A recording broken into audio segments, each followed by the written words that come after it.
what's up? Dr. Giggles in the house, and this is your now Wednesday night show here. So what's up? I keep doing that. I need to hit the pause button here because now you can hear it jigging in the back here. Dan, dan, dan, dan, dan, dan, dan. Hey, what's up? So how was everybody's week? And glad that everybody's here. So this week we're going to be talking about Golden Ticket Awards. We're going to be talking about Fright Fest. We're going to be talking about, what else we got in here? Some arrests, some accidents, some other news, some other stuff. But I got a whole bunch of stuff for Golden Ticket Awards. What we'll do is we'll go over all the winners. We'll talk about the top 10 steals, top 10 woods, and all that. I'll give you my thoughts. And I actually printed out what I voted for. I got that right here. I printed out my list of what categories and what I voted for. And I know some people are probably going to take concern over some of my voting, but when I made this, that's what I wanted my top 10s to be. So, and it is what it is, I guess. So, and again, that's just my take on it and what I felt, and I don't think it's a typical top 10 when I look at it. You know, I really put some thought into it. So, that's what I did.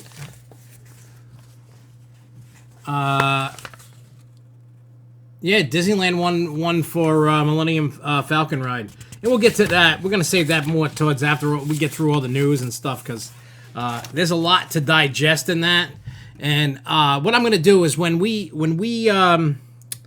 get to the golden ticket thing, before we give the winners and stuff, I'll give you my thoughts about it. There's a lot of stuff that I've said in the past, which people have heard, and I'll make a video more in depth of how I feel about golden tickets and all that. I have a different outtake than I usually do on it.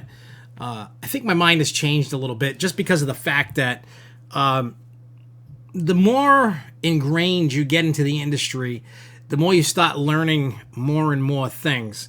And what I mean by that is, it's not necessarily everything that is told to you. There's more and more stuff. Like in today's world, you can research anything. You don't even have to ask you don't even have to go and message your friend on Facebook or text him, hey, what's this? You can just type in Google and you can find everything out.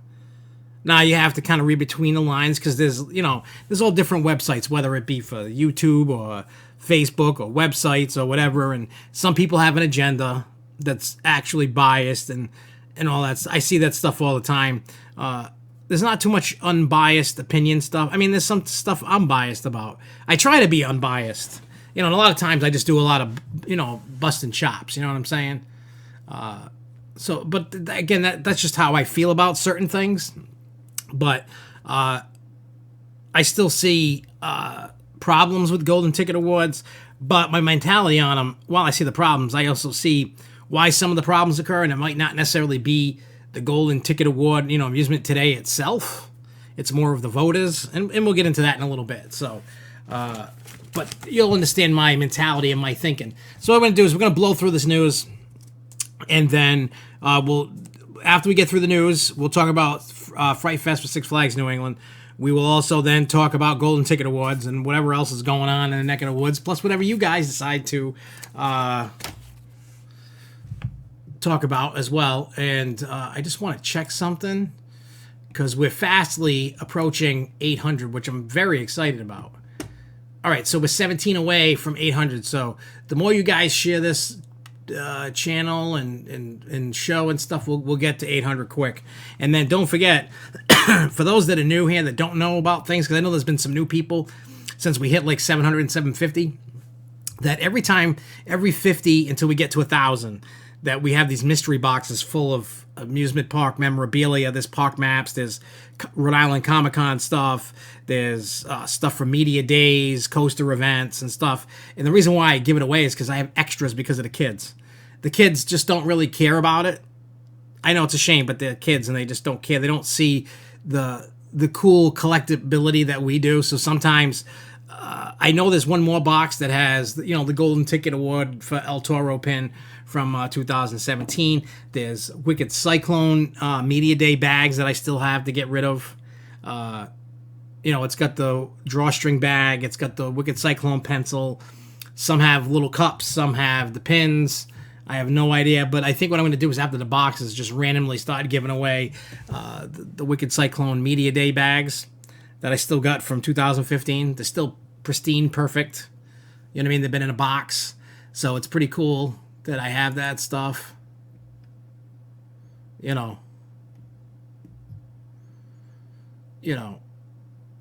What is better, Batman the Dark Knight or Kraken? I'm actually going to say Batman the Dark Knight. Don't get me wrong, I like Kraken. I think Kraken's awesome.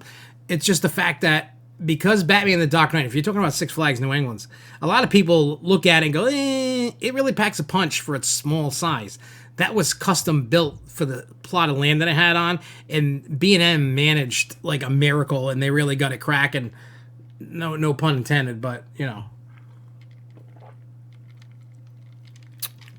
what I'm saying? Like, they really, for what land they were given, the size and everything, they were awesome. I'm glad that, Jay, that you actually liked it. The box. I'm always skeptical if people are going to like them, because I know people like collect park maps. People collect different coaster stuff. Sometimes there's action figures. Sometimes there's stuffed animals. There's all kinds of stuff from parks and all kinds of stuff like that. So this is just stuff that we've collected over the years. I think Batman at SFNE is more intense than Kraken. It's just because it's a lot smaller than Kraken. I don't know what the height between the two is, but it's more intense because it's a smaller, compact, floorless coaster that, on the surface when you look at it, you're like, oh, this thing's small, it's gonna suck. It's kind of like when I looked at Wooden Warrior and I looked at it, it was small. This is gonna suck, and it's not like that at all.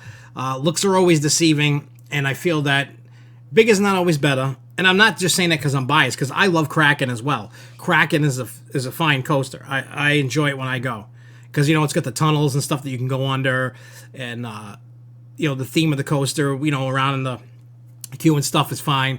So like I said, I feel the intense factor is more on Batman than Kraken, but Kraken is still fun. It has some intense moments.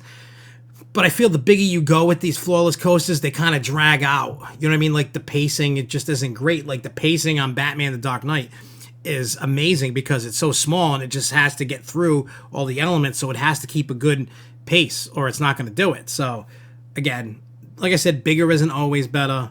And in this case, I think Batman the Dark Knight is better than Kraken. That's what I have to say. They have Knoebels, Hershey Park, and other vlogs outside of the Renaissance Fair. Am I missing something? Oh, wait. There's a channel watching 838 subs call from the Hobbit Hole. There's Disney stuff, candy, snack, box videos, and coverage from the... okay. Now I get what you're saying. Well, Hulk isn't better. I mean, Hulk... I enjoy Hulk, but it's just because it's the Hulk. People that like the Hulk are going to be like, oh, it's awesome. After the launch, it's a typical B&M. Once you get off the launch and the first drop there, that's it. It's the same typical... It's kind of like Hydra at Dorney. You got that right off the station. You got the JoJo roll. It goes down, goes up the lift hill, and then it's the same typical B&M layout. RMC's getting to that. Like, you're going to have... go up the lift hill, it does something, and then you got your typical...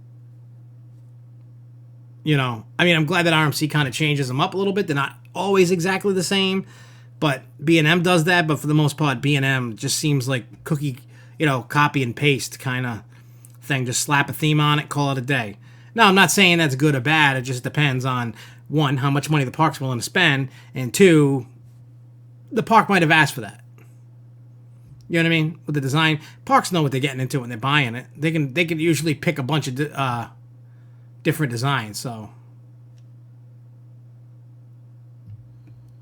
So again, it is what it is. You just got to pick and choose what you really like. I know a lot of people.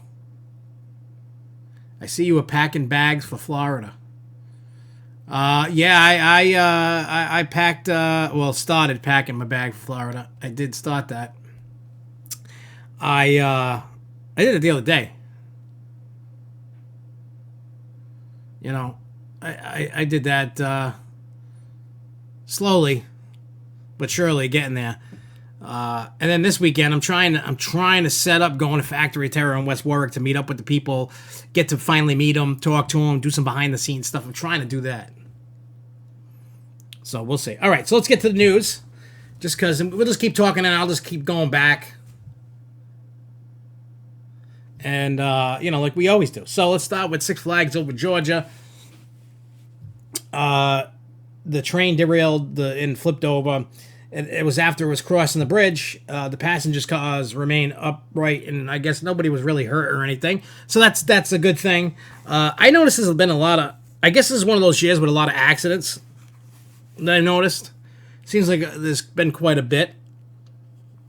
It just sucks. Like, I don't know how many remember last year, Thomas the Train at Kennywood. The tank and Thomas the Tank Engine, it kind of hopped off the track, derailed a little bit, and then, usually it's something that causes that. Superman Krypton coaster is cool because it gets drops from the core. Yeah, see, there's always some kind of unique gimmick to something. And I don't necessarily mean gimmick, but if you could utilize the land, it's kind of like Kennywood does that with Jackrabbit, Thunderbolt, and Phantom's Revenge. So if you could do that and use the terrain, it's cool. So the train derailed. Nobody's really hurt or anything. And it came off the train tracks.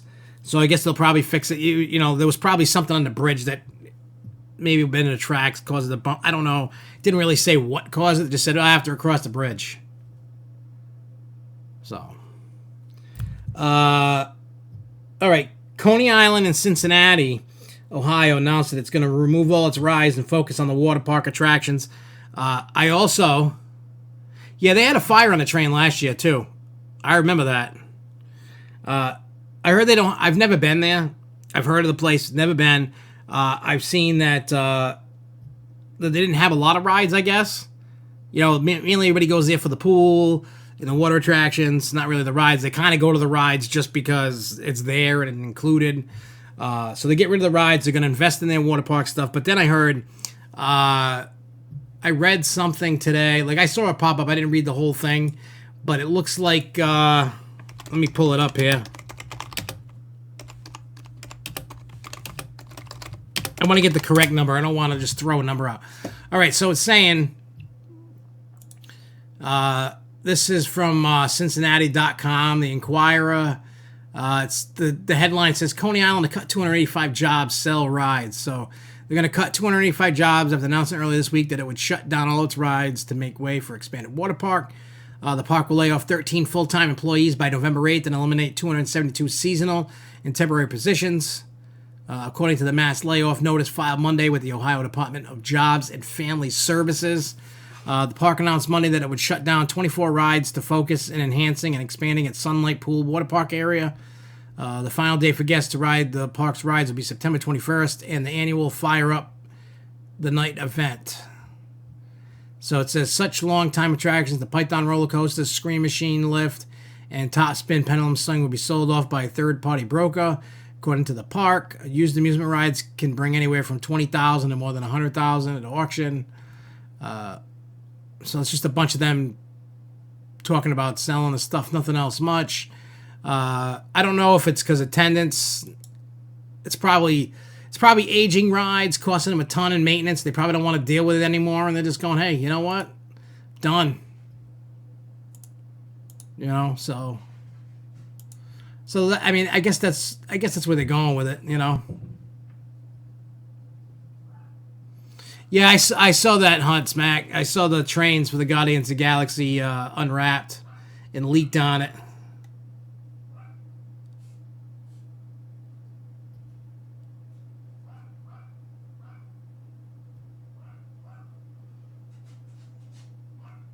So yeah, and also speaking of like the Hulk and stuff, Jason in Paradise. I haven't seen him show up in here yet or talk yet. He posted on Twitter today talking about how he wished. What do you call it? Wouldn't it be cool if Disney bought the Marvel rights back from Universal so they could have an Avengers campus in Florida? And I said, I'm sure that's probably in the works. I'm sure Universal is working on retheming that whole area. And one thing I want to know, and I know this is going to sound crazy, I don't know how many of you have been to Marvel Island at Islands of Adventure and just seeing how it looks. This is going to sound weird, but the area at Six Flags New England, which is going to become the DC Universe, they're retheming it to DC Universe, where Superman is, Cyborg, Supergirl's going, Gotham City Gauntlet, etc. That area over by Superman looks a lot better than anything Marvel Island has. It's not a bias thing. When you just look at how they decorated it, they decorated it in comic style at Marvel Islands. It just doesn't look that good. Like the queues and the rides and stuff, they look great. It's just the buildings and stuff kind of look cheap. This is my take on it. I don't know if anybody else noticed that, but that was just my take. They could easily retheme that into anything. There's so many properties that Universal can use, and I'm sure they have it. Like, they're probably going to, Spider-Man can become something else. The Hulk can be something else. They'll just use something else and not have to worry about paying Disney anything. Because I'm sure at some point Universal will get The Simpsons from them. Disney ain't going to do nothing with The Simpsons. Nothing. They're not going to do a damn thing. You think Disney's going to put a Simpsons ride in and keep it true to the cartoon? The TV show? No way in hell. No way in hell. So Nigoland in France. I don't know if anybody's seen this, but someone made racist claims because it looks like that park has a boat ride and it looks like a ripoff of the Jungle Cruise at Disney. So there's this jungle scene. The scene looks something like if you've ridden Jungle Cruise, I've seen a POV of it when the people are climbing the trees to get away from the rhino.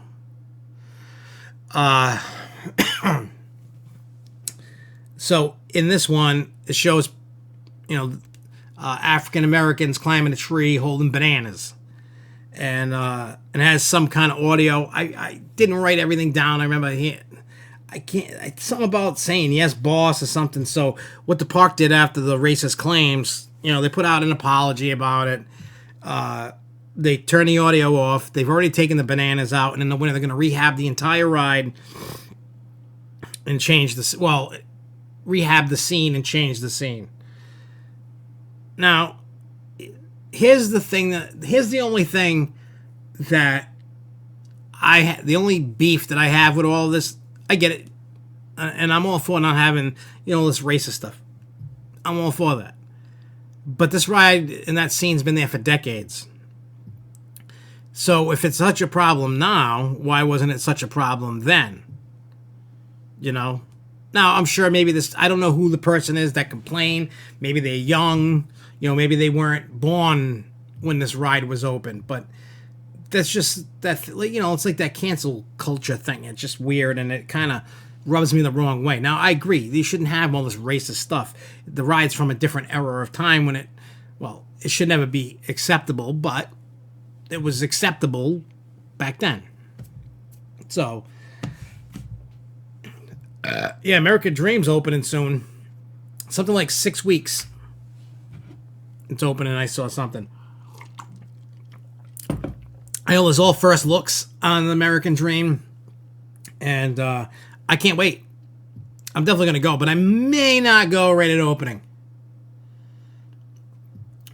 Somebody was saying that the scene was racist because the black guy was saying in the audio of the ride, boss, and the black guy was climbing a tree holding bananas, so they said it was racist. So now they got to change the scene because somebody said it was racist, and they were holding banana. The African American guy climbing a tree was saying yes, boss, to the white guy, and then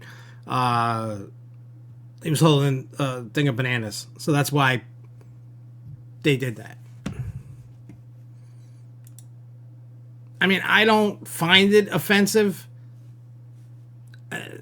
He's climbing a tree with bananas. Like, okay, he's got bananas. Like, I don't see what's wrong with being in a tree looking for bananas. Like, I know people like in Africa and wherever, when they want food and they don't have a store, they climb the tree and go get bananas. What's the... I don't understand the problem, but that's me. I'm not condoning racism. I'm just saying, to me, maybe I'm looking at it wrong. Maybe, I don't know. I just figure the black guy's holding the... Let me see if there's a picture of it. Hang on.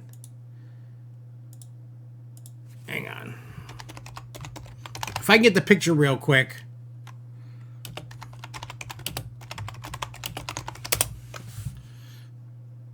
Let me see if I can find a picture here quick. Okay. I got the picture. It's not the greatest picture, but... Can I save it as a... Let's just see. Hang on. No. Oh, okay. Let's see if my program will open a PNG file. I think it will. All right, hang on. I mean, hey, what are you doing? All right, here we go. So this is the scene that was being called racist. It's pretty much ripped off from Disney's Jungle Cruise, but you can see white guy's on the tree, black guy sitting on the tree, he's holding bananas, and there's a rhino trying to get the white guy in the butt, trying to stick a horn in his butt, and then there you go. That's that. So I figure, that's what the whole thing's about.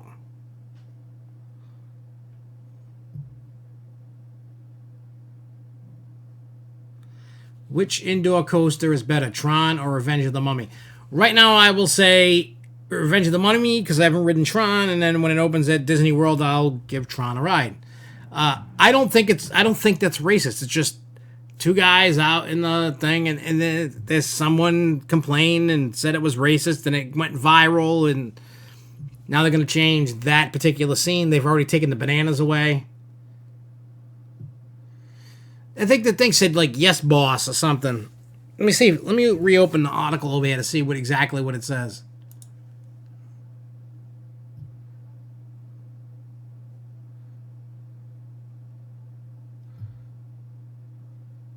Oh, it says the white man is saying, stop talking, bon, no man, whatever. Help me climb onto this branch before my trousers start looking like a sieve.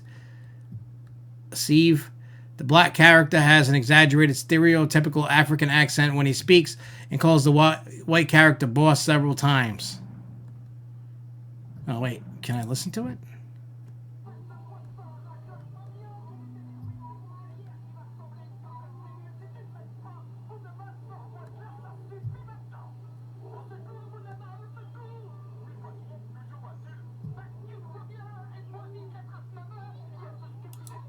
I think it's in French, so I can't understand it anyway.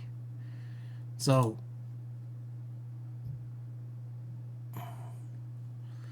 Well, anyway, so whatever it is, that's the dialogue that they're saying is racist. It's just the world we live in now. I mean, I guess I should never open a park if I ever can, because I would probably offend every single person, not even intentionally. So Darien Lake. 2 people got arrested for throwing buckets of water at food service employees after becoming angry, causing around $600 in damage. When the security tried to intervene, one of them shoved the security officer. So 2 people going to jail for throwing buckets of water, and they caused $600 in damage to what? I don't know. So there's your arrest for the week. I guess we'll see if next week if there's another arrest. But yeah, so Darien Lake. People throwing water, causing trouble, and going to jail. The next tidbit, I only got, what, 2 tidbits of news left, and we'll get into Fright Fest and probably spend most of the night on Golden Ticket Awards and other stuff, so we shall see. Yeah, people do need to stop being stupid. Like, I get it. Like, people, I mean, I understand. You don't want to have racist things. I mean, in this day and age, and just in general, I mean, there's no reason to be racist. You know, people are people. Who cares? There's no, I mean, I get it. There are some people that just don't like people because of the color of skin. I don't think it's right, but who am I to tell some... I'm not here to tell you who to like and who not to like. That's not my job, but I can tell you that being a racist, you're a jerk. Should never be racist towards people, but your beliefs are your beliefs. I can't stop you from your beliefs. So Cedar Fair, they had a, they announced today that the year-to-date preliminary net revenues through Sunday, September 1st, 2019 increased 8%, or $86 million, to a record $1.12 billion, compared with $1.03 billion in the same period in 2018. The year-over-year growth was driven by a 1.1 million visit, or a 6% increase in attendance, to 21 million guests, a 3% or $1.24 increase in in-park per capita spending to $48.79, and a $10 million or 9% increase in out-of-park revenues to $130 million on a same-park basis, excluding the 2 new Schlitterbahn water parks acquired on July 1st, 2019. Year-to-year date preliminary recorded a $1.08 billion, up $48 million, or 5% on a 2%, or 465,000 visit increase in attendance, 2% or $1.08 million, or $1.08, whatever. Increase in in-park per capita spending, 5% or 6 million increase in out-of-park revenues. So Schlitterbahn did help them quite a bit. So, yeah. So that's the Cedar Fair pre-update before it's official kind of thing. Yeah, it doesn't matter what you do. I used to always worry about if I offended somebody when I do this or any video I make, and I don't care anymore. Just like, watch out when you go here, Phoenix Fall Fun Fest. You may run into a pedophile. That's my joke for the day. I don't know if that's any good or not, but that's my joke. I'm full of jokes today. And last tidbit of news, in Orlando, the FAA has approved a 706-foot structure for Skyplex Tower. If you remember, that's where that 500-foot roller coaster was going and all that. So we haven't really heard much about this, as we heard about the initial announcement, and then it, what do you call it? Then it kind of went dead for like a couple of years, and then we heard, well, they're gonna, instead of spending whatever they were gonna spend, they're gonna spend half of that, and now they got their approval from the FFA. So, yeah, you wouldn't get that.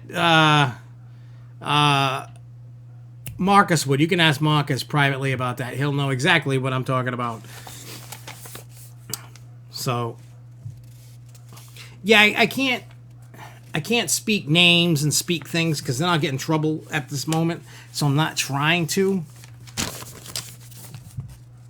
You know what I'm saying? I'm not trying to get into troubles. Six Flags is so offensive, it should be called Seven Flags. Yeah, it's, that's the world we live in, man.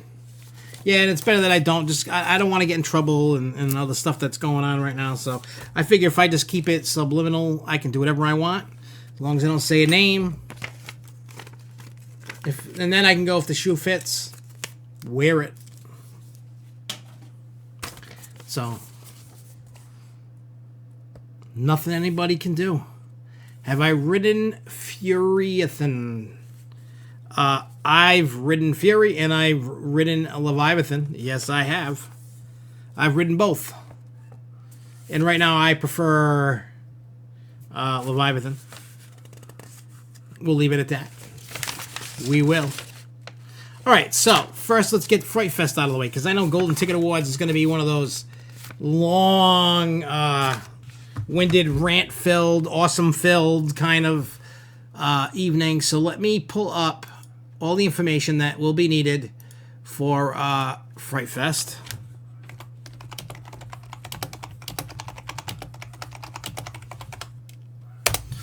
Because there's a bunch of new stuff, and I'm waiting on an email back from the park. I'll probably get that tomorrow. Well, the day after, I don't know yet. So we'll see about that. So there are some new stuff. Actually, there's more new stuff than I've realized. But they've only, if you go on the website, you will see only 2 new additions, technically, under the new for 2019. But it seems that there's more. So it shows about Nightmares, the new haunt. Hell's Bells is a new show.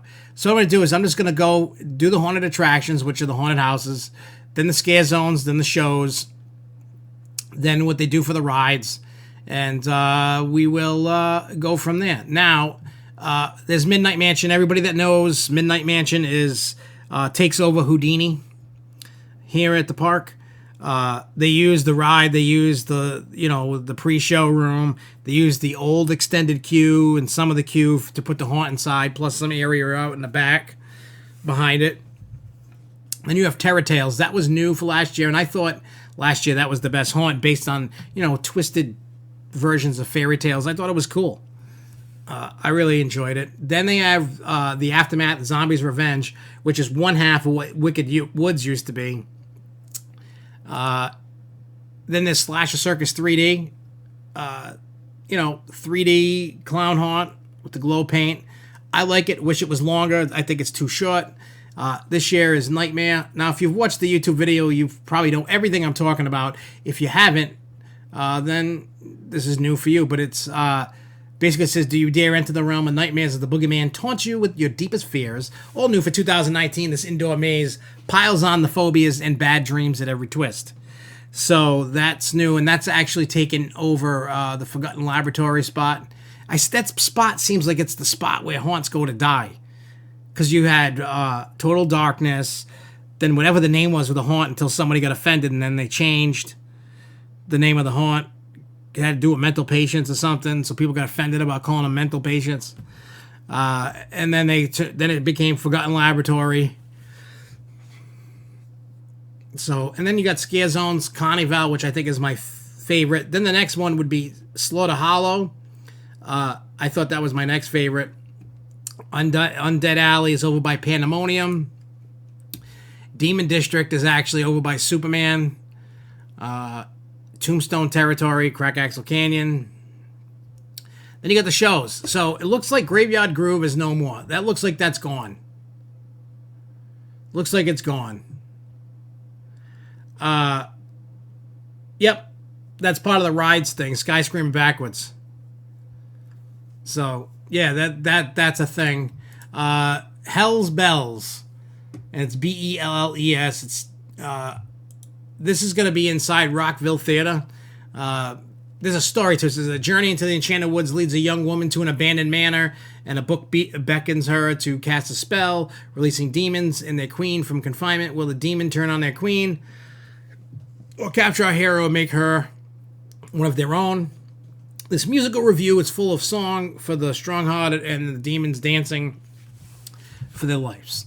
So that's taking over Graveyard Groove, so we'll see how that turns out. I will definitely check it out when I go. Then they have Mort's Used Coffins. That's over in front of JB's. That's always a funny show. It's kind of like taking digs at pop culture and stuff, just on a shorter scale. Kind of like how Bill and Ted's used to be at Halloween Horror Nights. Just trying to sell coffins and talking trash and stuff like that. So it's cool. There's a new show called Midnight Uprising. Never heard of it. I don't know. It has to be new, but I don't know why they didn't put it in new for. But it's rhythm and vibrations rock the graveyard as old bones stir and awaken. There's chaos at the crypts as the undead rise for a dance and lighting spectacular. So it's probably like a dance show with lighting kind of thing. I don't know. So that's new. And then they have Academy for the Gifted Ghouls at the that Kidsopolis stage. This is new. Just as get your broomsticks, wands, potions ready to join Malik, Trixie, and newcomer Betty to help complete the final exams and magical projects. Earn your own monster diploma as part of the study group so you can all get to the graduation party. So there's that. Then the Awakening. Everybody knows it's Six Flags. All the Six Flags has their own Awakening. It's obviously different from each park. So, and then they got the rides. Pandemonium, Zombie Coaster, just lights and music. Rage in the Cage with the black light paint, bumper cars. Voodoo Vortex, which is Kontiki with, lighting, sound. Terror Twist is the teacups, lighting, sound, effects. And then Sky Screaming backwards. So that's basically your Fright Fest for this year. A lot of people have been... I don't know about the Coffin Challenge. Oh, I forgot to ask Jen that when I emailed her today. Oops, I'll have to send her another email. No more Creep Show Freak Show, I guess. Which sucks because I always watch that multiple times. I always try to catch that. Creep Show Freak Show was an awesome stunt show. I know they're trying to change things up, and maybe they're fine. Well, I always said don't ever get rid of Creep Show Freak Show or the Graveyard Groove. Just update songs. I enjoyed Graveyard Groove. I enjoyed the cast. Some were better than others, but I still enjoyed the show. I don't know how many of you saw Graveyard Groove. It was awesome, and if you haven't, well, we have it on the YouTube page. You can watch it. So it'll live on here. So that's good. Also, the Creep Show Freak Show, that was a fun show with all the different, with that chick there. What's her name? She was on AMC's Freak Show as a sword swallower and stuff like that. Journey to Atlantis. I've been at the one in Florida that I did. That one I did. The one in Orlando. I enjoyed that one. That's the only one I've been on, so I can't say one's better than the other. Lindsay says, also, they moved the maze from Seaport to between Cyborg and Adventure Alley. Well, that's because of the new ride being built over there, so they got to put it somewhere. So that'll be cool. It'll be cool.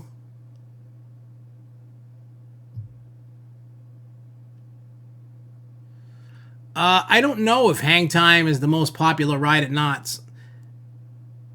That I haven't been to Knott's yet, so Magic Mountain is smaller than Great Adventure. Only not Great Escape, but Great Adventure. Great Adventure is the biggest Six Flags that there is. So, well, that's because they included the size with the safari and made it one park instead of two. Because before you used to be able to drive through it. So, yeah, I mean, the Fright Fest, I will say Six Flags America in D.C. had a decent Fright Fest. I actually enjoyed this.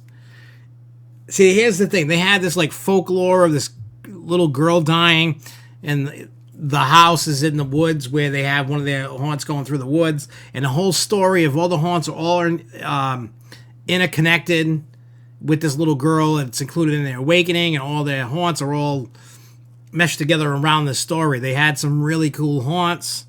I remember the voodoo haunt they had. That was good. I think they had a Christmas one. I can't remember. It was 2014, 2015, around there, when I did Six Flags America's Fright Fest, and I thought it was great. Was it the best Halloween thing ever? No, but it was good. It was just refreshing to see something different. Because we go to Fright Fest all the time here. I've gone every year since God knows. When you see the same thing over and over and over, it gets stale. So you're just kind of like, I want something different. Then you go get something different. You're like, oh, that's awesome, So, yeah. So overall, I think Fright Fest is going to be good. Now, I know a lot of people complain and be like, oh, Fright Fest at Six Flags New England sucks. And I used to be on that bandwagon. The Halloween channel, if you look on our page. It's called the Hauntapalooza Podcast. Things are going to start lighting up for Halloween on there soon because we're working out and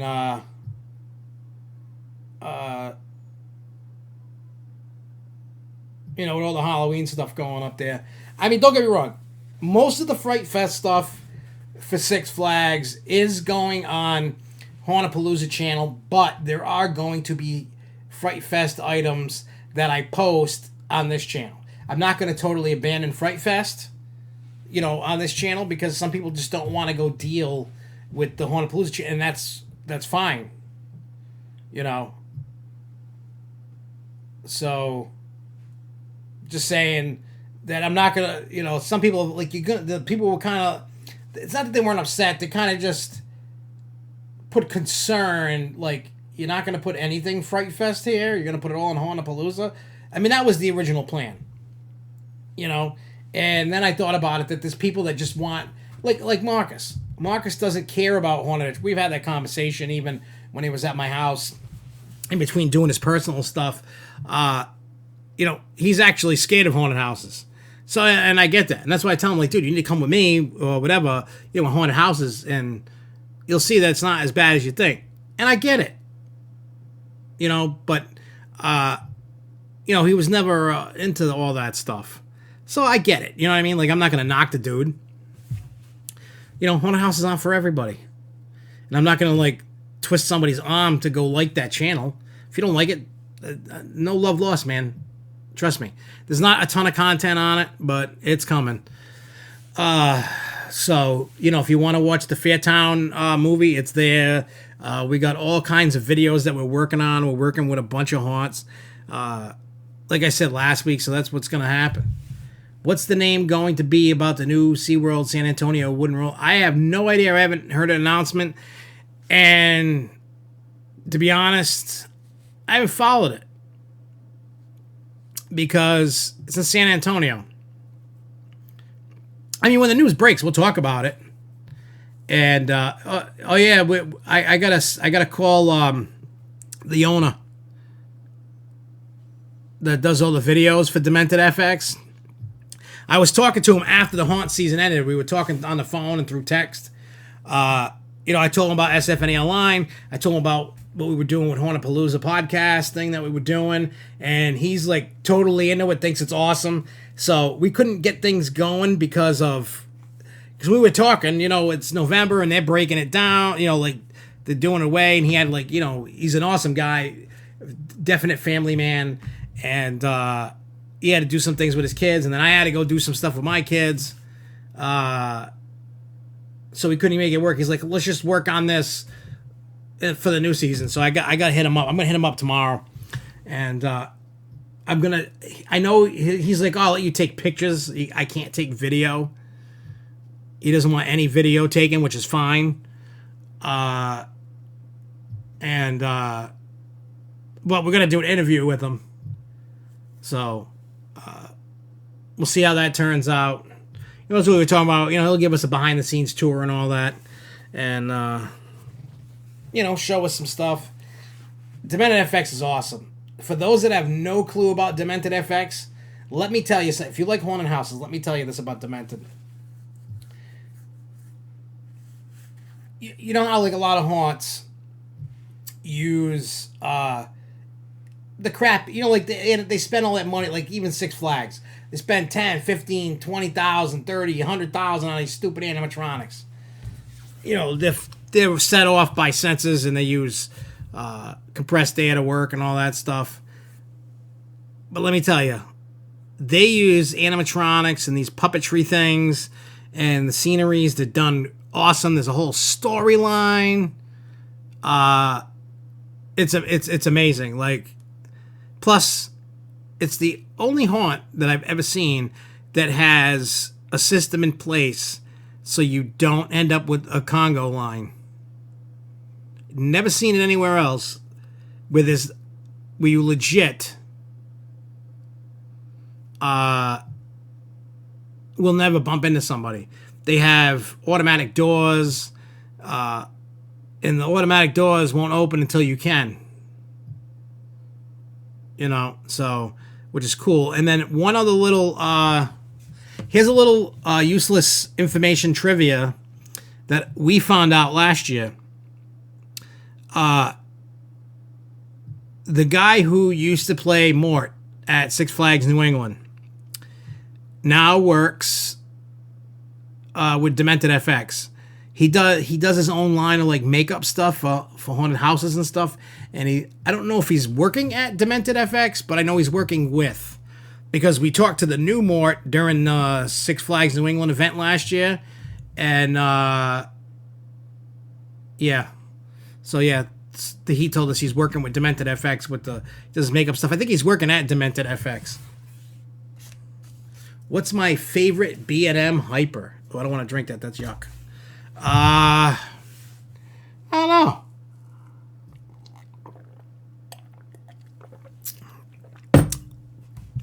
I don't know. I'm not like a huge B&M fan. Let's be honest. I mean, I like the inverts, which are great. I like Leviathan. I like Intimidator. I'm trying to think of like, I like Kumba. Kraken's okay.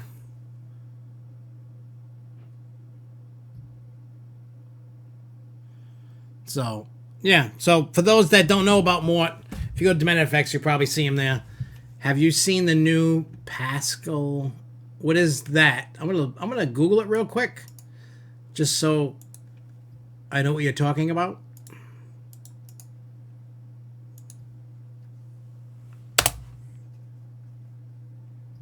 Oh, is that weird little lizard thing or something?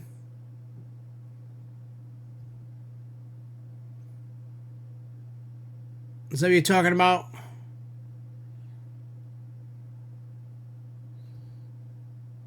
Oh, Tangled, the series, reveals teaser trailer. I don't know if that's what you're talking about. All right, so I guess that's that. So let's see. Kumba is awesome. I'm telling you.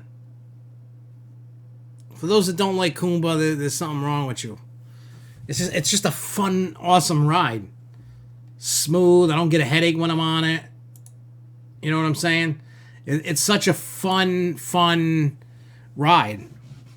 I know it's hard for me to say for B&M because B&M to me is too smooth, and there's not a lot of forces. You know what I'm saying? Like with B&Ms, unless you got like the inverts and some of the but they're not really forceful. Like an Intamin's forceful.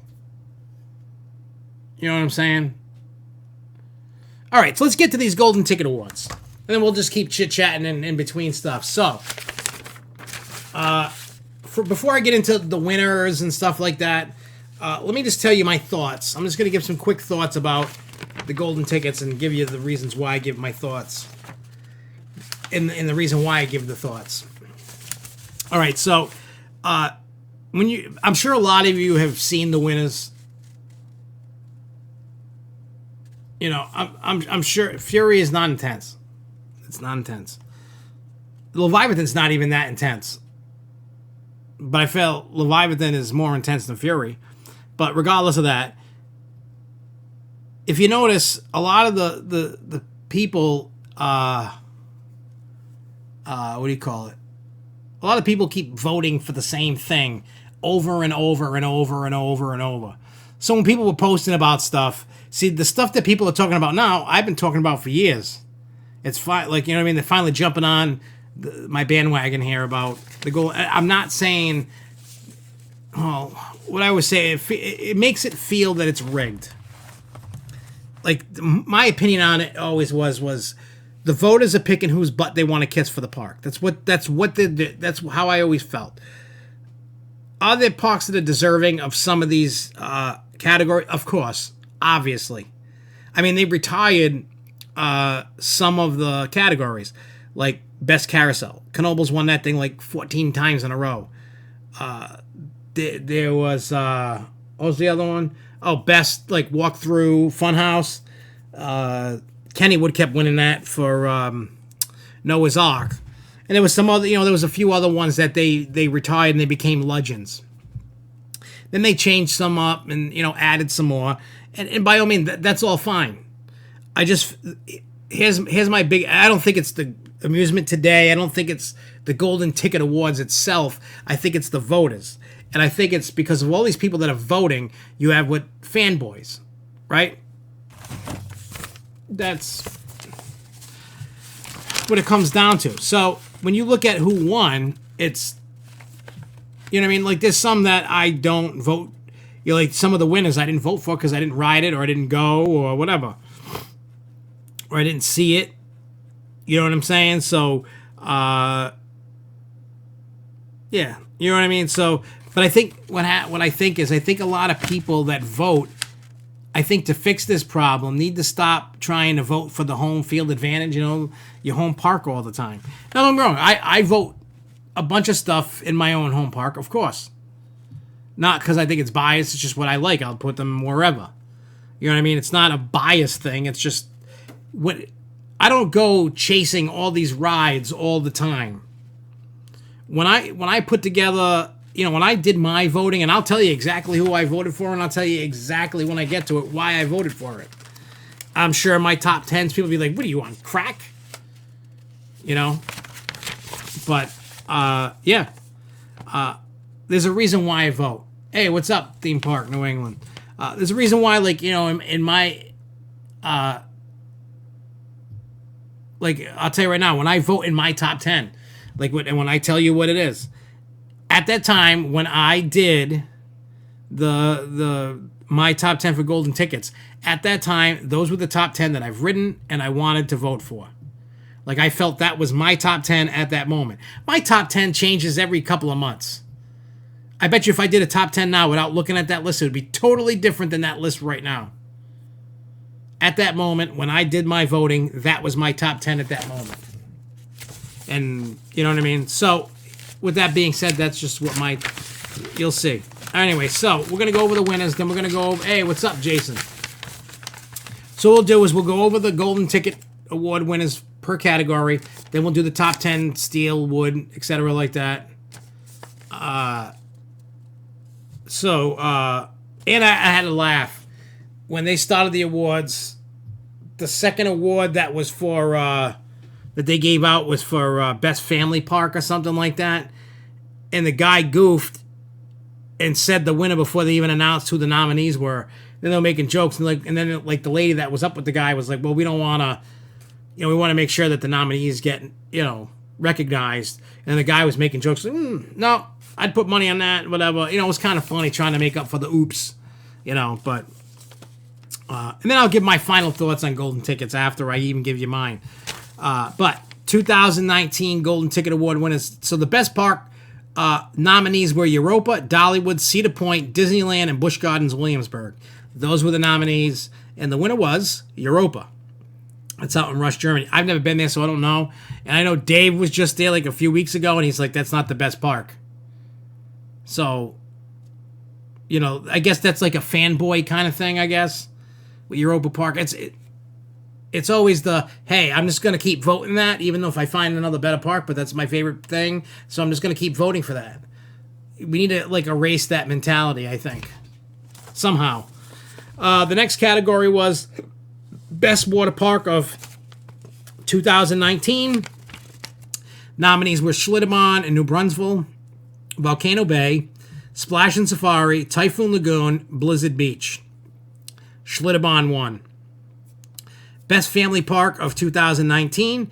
The nominees were Dutch Wonderland, Sesame Place, Idlewild and Soak Zone. It's missing Fulton's Park and Legoland, Florida. And then the winner was Dutch Wonderland, which I found weird, but I haven't been to Dutch Wonderland since I was a little kid. All right, so the point of the Golden Ticket Awards is there's a magazine called Amusement Today. They got the website. The Golden Ticket Awards are like the Oscars for the amusement industry. So, I mean, it's a prestige. It's like the big thing for the amusement industry. And being able to show this golden ticket award winning thing in your park is a huge thing for the parks. The GP gets to learn more about parks and rides and stuff. They go, oh, what's this golden ticket thing? And then they see, I know general public people have asked me, like, what's this golden ticket thing? And I explain, oh, that's cool. And they go and they check it out on their phone while they're in line or something, So the next category was Best Marine Life and Wildlife Park. Nominees were SeaWorld Orlando, Disney's Animal Kingdom, Discovery Cove, Busch Gardens Tampa Bay, and Ocean Park. SeaWorld Orlando won. That always wins. A new category was Breakout Family Entertainment Center of 2019. Nominees was CJ Barrymore's Funland in Fredericksburg, 2-Bit Circus, Clifton Hill, Frankie's Fun Park. And then CJ Barrymore's won. Most Beautiful Park of 2019, Busch Gardens Williamsburg, Europa, Dollywood, Gilroy Gardens in Silver Dollar City, and Busch Gardens Williamsburg won. Yeah, Dutch Wonderland over Legoland, Florida. Best water ride of 2019. What is it? Valhalla out in Blackpool Pleasure Beach. Timber Mountain Log Ride, Knott's Berry. Dudley Do Right's Ripsaws Fall and Islands of Adventure. Infinity Falls, SeaWorld Orlando. Jurassic Park River Adventure. And then the winner was that Valhalla at Blackpool Pleasure Beach. Best Kids Area of 2019. Nominees were Dollywood, Kings Island, Canada's Wonderland, and Effelington, and Dollywood won. Best New Show for 2019. Nominees were Reuben's Swashbuckling Adventure at Silver Dollar City, Paddington on Ice at Europa Park, Detention at Rockville for Six Flags Fiesta Texas, and Silver Dollar City won. Best New Roller Coaster of 2019. Nominees were Steel Curtain at Kennywood, Hagrid's Magical Motorbike Adventure, Broke Down All the Time Ride, Copperhead Strike, Yukon Striker, and Untamed, and Steel Curtain at Kennywood won. Best New Family Attraction of 2019. Millennium Falcon, Smuggler's Run, Kaleidoscope, Kings Mills Autos, Antique Autos, Tidal Twister, and Masters of Flight, and Millennium Falcon, Smuggler's Run. That is actually the first time Disneyland has ever won a Golden Ticket Award. Best New Water Park Ride for 2019. Nominees were Cutback Water Coaster, Lava Drifting, Daredevil's Peak, Infinity Races, and Rapid Remix. And Cutback Water Coaster won. That's at Busch Gardens in Virginia. Best New Attraction Installation of 2019. They had Hagrid's Magical Motorbike Adventure, the Broke Down a lot of the times ride, Steel Curtain, Copperhead Strike, Sesame Street Street Mission, and the Zenith, and Hagrid's Broke Down Motorbike ride won.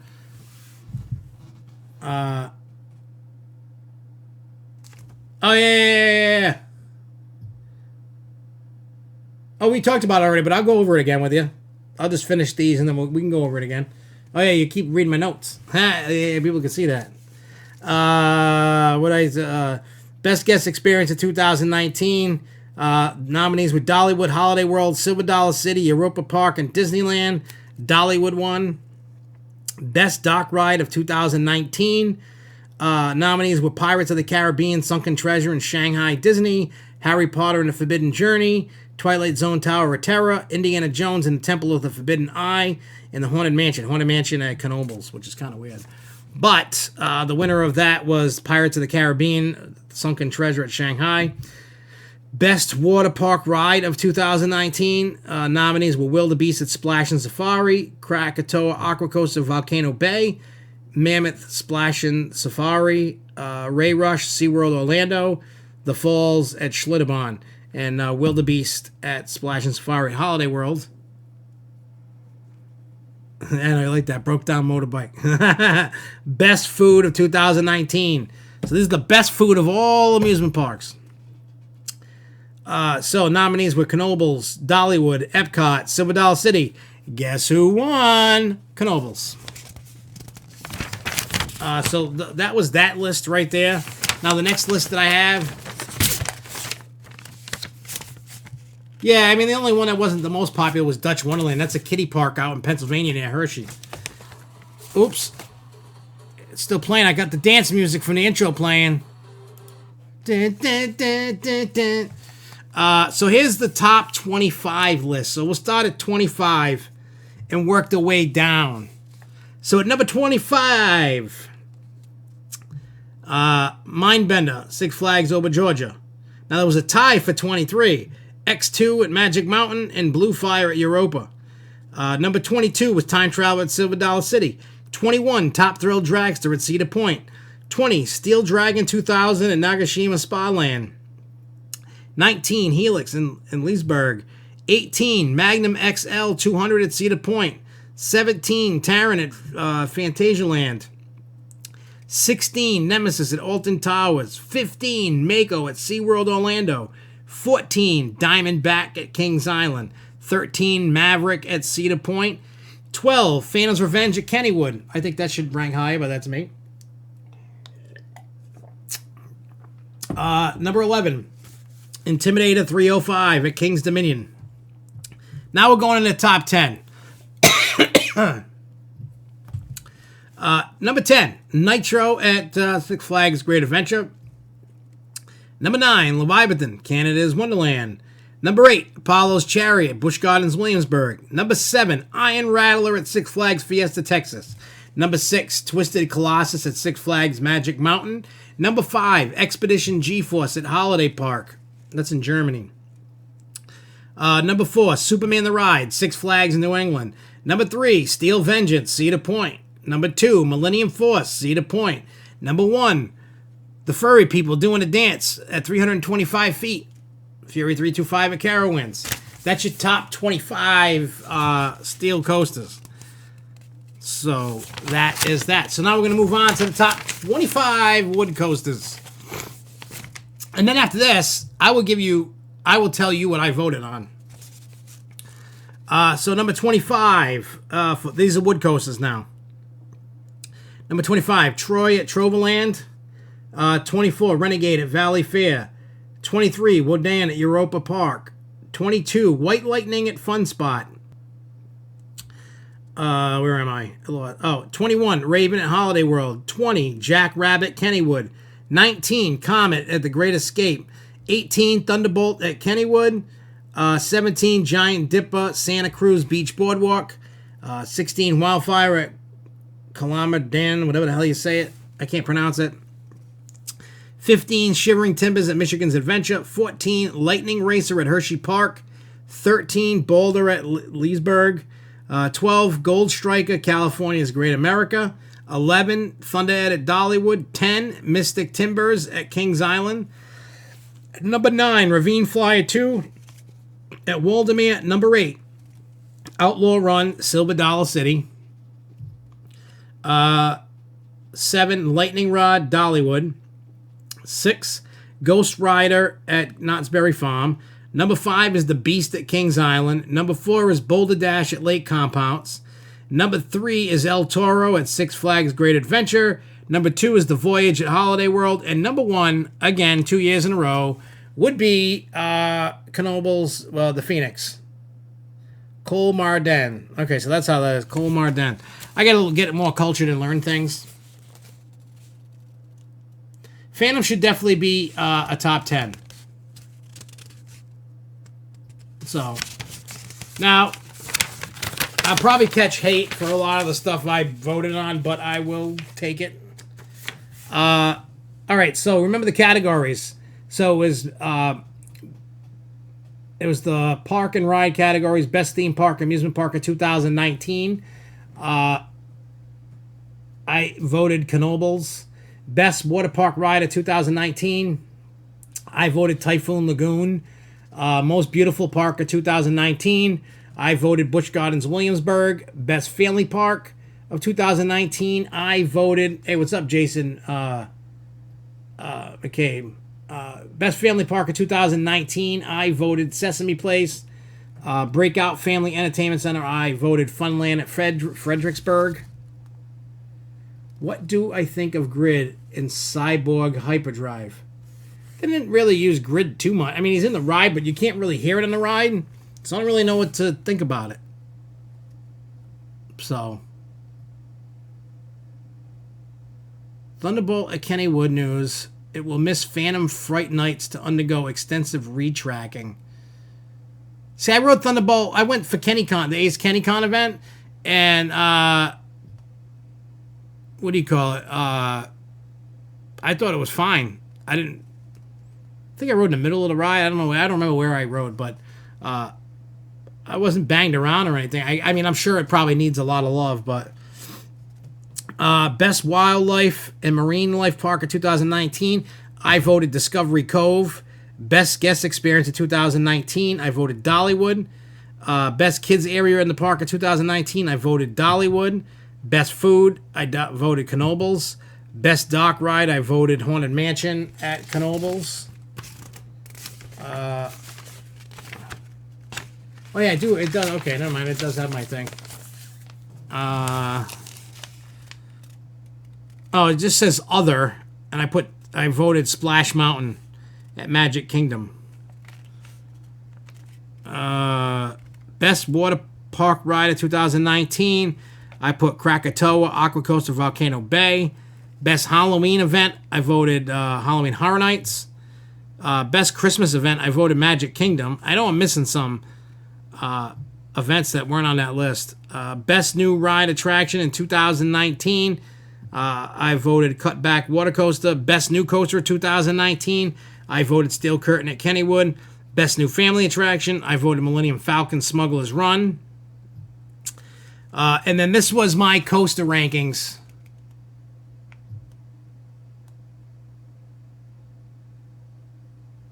It's not the first time I've heard that gross voice is hot. So this was my top 10 wood coasters. So number 10, I put Thunderbolt. Number 9, I put Mind Blower at Fun Spot, Kissimmee. Number 8, I put Kentucky Rumbler. 7, Lightning Racer at Hershey. 6, Jackrabbit at Kennywood. 5, Flying Turns at Knoebels. 4, I put Beast. 3, I put Voyage. 2, I put Boulder Dash. And 1, I put Phoenix. That was my wood top 10. And then steel coasters for top 10, I put number 10, I put Phantom's Revenge. Number 9, I put Titan at Over Texas. Number 8, I put Leviathan at Canada's Wonderland. Number 7, I put Revenge of the Mummy. Number 6, I put Kumba. Number 5, I put Expedition Everest. Number 4, I put Steel Curtain. Number 3, I put Alpengeist. Number 2, I put Wicked Cyclone. And number 1, I put Superman. That's what I put for my top 10 steals. So, people are going to go, why did you pick those? Especially like the 1 and 2, and I get it. They're going to be like, well, those are your home parks, and you're going to be biased. No, those are my 2 favorite steals at this moment. Still is right now, but there are days that I don't see Superman as a number 1 and Wicked Cyclone as 2. Sometimes they switch. Sometimes Phantom's Revenge is... Like, when I went to Kennywood and I left, well, Kennywood, Phantom's Revenge was my number 1, because I love Phantom's Revenge. I love riding that thing's back seat, front seat, going down that second hill ravine, going down. Thing's sick. You know what I'm saying? So, I get it. I'm not a typical enthusiast when it comes to putting a top 10 of anything, because everybody's going to pick what everybody else picks. You know what I mean? Like, there are rides to me that are overhyped. Millennium Force. Fury 325. Look, I didn't even put Leviathan in the top 5. And I like Leviathan.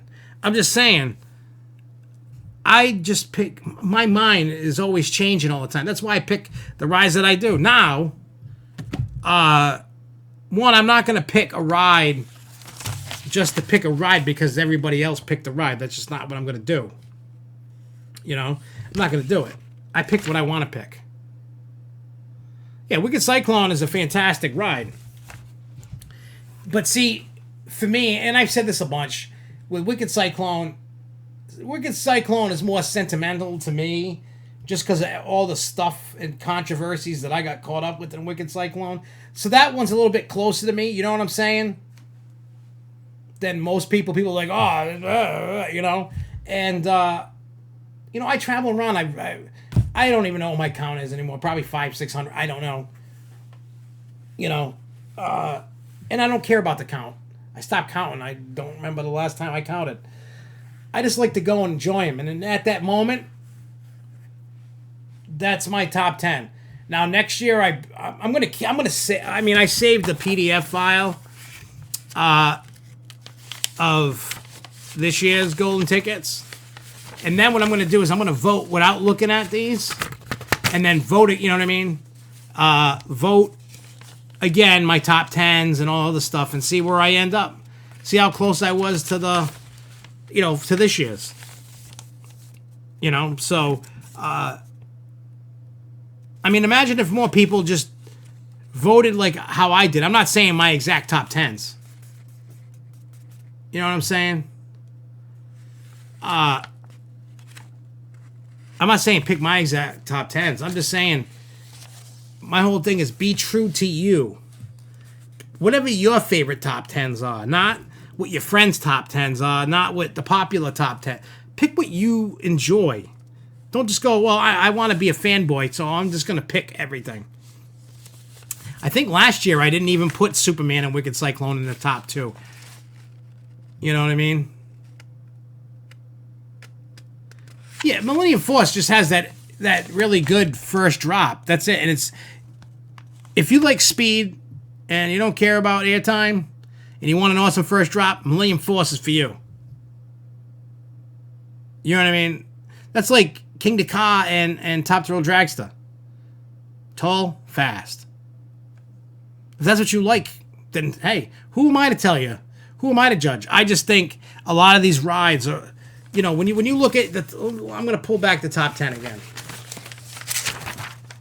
I mean, I'm not mad at Superman not winning number 1 or nothing like that. I'm not mad about that. People voted, and it is what it is. I can't. All right, let's look at the top 5. Top 5, right? Fury, Millennium Force, Steel Vengeance, Superman, Expedition G-Force. I'm probably never going to ride Expedition G-Force because that's in Germany. I have no plans to travel that far. I can't say never because I say that now and then I go. I mean, I want to. And I know Dave and I were talking about going to Germany. So that's probably going to happen. Superman is Superman. Steel Vengeance I haven't ridden, so I not yet. So I'll hold my opinion on that until I ride it. I'm probably not going to ride it until Costa Con's there in 21. So I'll ride it then, and then I'll decide how I feel about it. You know what I'm saying? Millennium Force. That and the whole park is overhyped. Sorry. Fury. I rode Fury 325 on Media Day. And is Fury a horrible ride? No. But again, it falls into the Millennium Force category. Awesome first drop. Fast. No airtime. Except the end is like 3 little bloop bloop at the end. It's like you spent whatever money it was to build that ride, and that's all you got out of it. I mean, if that's what you wanted, that's what you got. But I really felt the money that was spent and what they did, I feel like I cheated, to be honest. I felt the ride could have done more. Are you talking about, Kenny, what are you talking about? Phantom's Revenge? With the thing? Well, no, Superman. When I look at rides, like when I'm voting and doing all this stuff, when I look at a ride, right? My mentality when I vote is, one, is the layout awesome? Is it fun? Do I want to? What's the rewritability on it? I don't necessarily put speed into it because I've been on rides that aren't that fast, not fast like a Top Thrill or a Millennium Force. And and and blowing my mind. It's not always about biggest and fastest. You don't have to. You don't have to be the biggest and fastest ride out there to be the best. You just don't. You know what I mean? So, again, it is what it is, and people vote what they vote. Yeah, Energy Landia, whatever it is, that park has seen a lot of growth. Again, it's all about... think about the winners. Like, just in the category... I know I missed some categories. I know this. But, hang on, let me find it here. Let me... I'm just going to read off names, not categories. So you had Europa Park, Schlitterbahn, Dutch Wonderland, SeaWorld Orlando, CJ Barrymore's, Busch Gardens Williamsburg, Blackpool Pleasure Beach, Dollywood, Silver Dollar City, Kennywood, Disneyland, Water Country, Universal Islands of Adventure, Dollywood, Shanghai Disney, Holiday World, Splash and Safari, Knoebels. I know Knoebels won something. Hang on, I gotta pull up the Golden Ticket Awards. Hang on.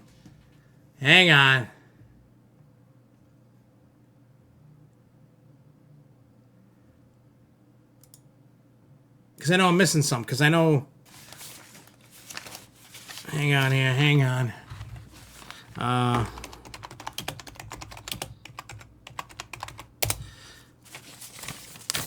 All right, so... All right, winners. All right, we said that.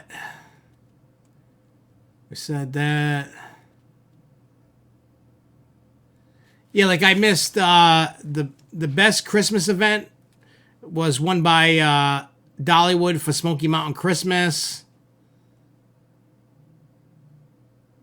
Oh, best innovation of 2019 was Canada's Wonderland. They did a they call it Publisher's Pick. It is personally chosen by that guy Gary Slade. He's the publisher and editor-in-chief of Amusement Today. So there was 3 awards. One was Park of the Year, then the Renaissance Award, and then the Turnstile Award. So Park of the Year was Maurice Pier in Wildwood, New Jersey, for celebrating 50 years of innovation and creative success, and for taking the lead and bringing big rides to vacationing families along the Jersey Shore. The Renaissance Award was Kings Island for Kings Mills, Ohio, for respecting its roots and being committed to guest experience, as evidenced in the installation of Kings Mills antique autos and makeover of the historical park attractions and aspects. And then they have the Turnstile Award for Silverwood Theme Park in Athol, Idaho, for its imagination through the magic of storytelling and charm, which has resulted in bringing people through the gates and providing a lifetime of memories. Do they show which ones they retired?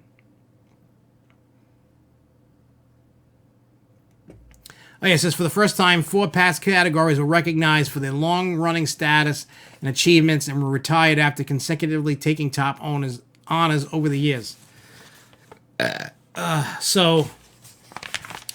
Santa Cruz Beach Boardwalk for Best Seaside Park. The Grand Carousel at Knoebels for Best Carousel. Noah's Ark at Kennywood for Best Walkthrough Funhouse.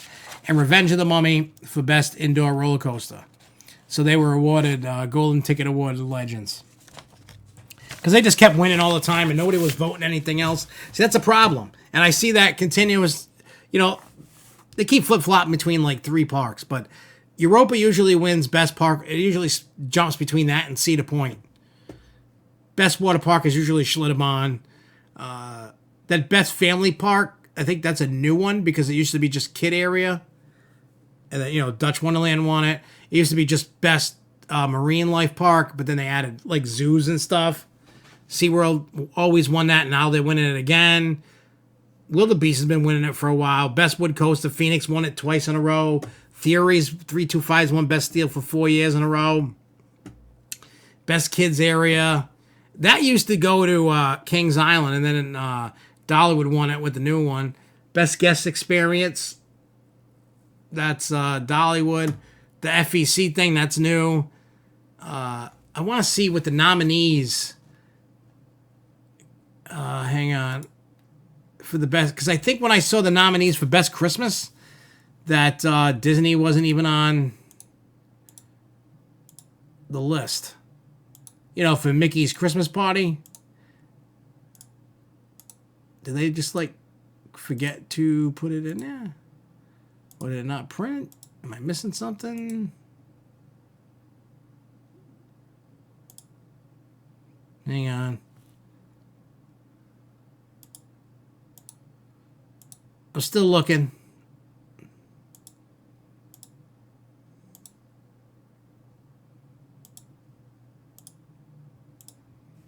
No, I must be missing something.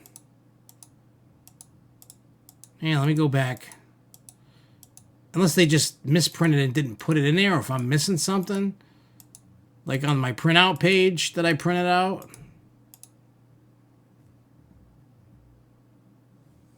Let me look at my page. Oh yeah, it's missing stuff.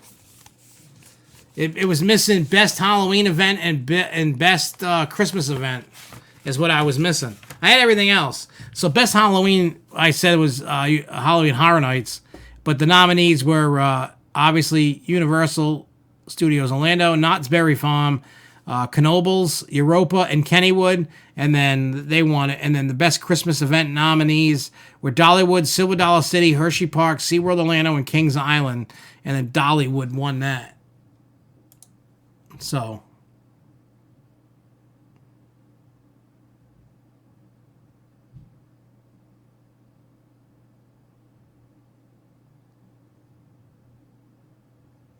I haven't checked it out yet.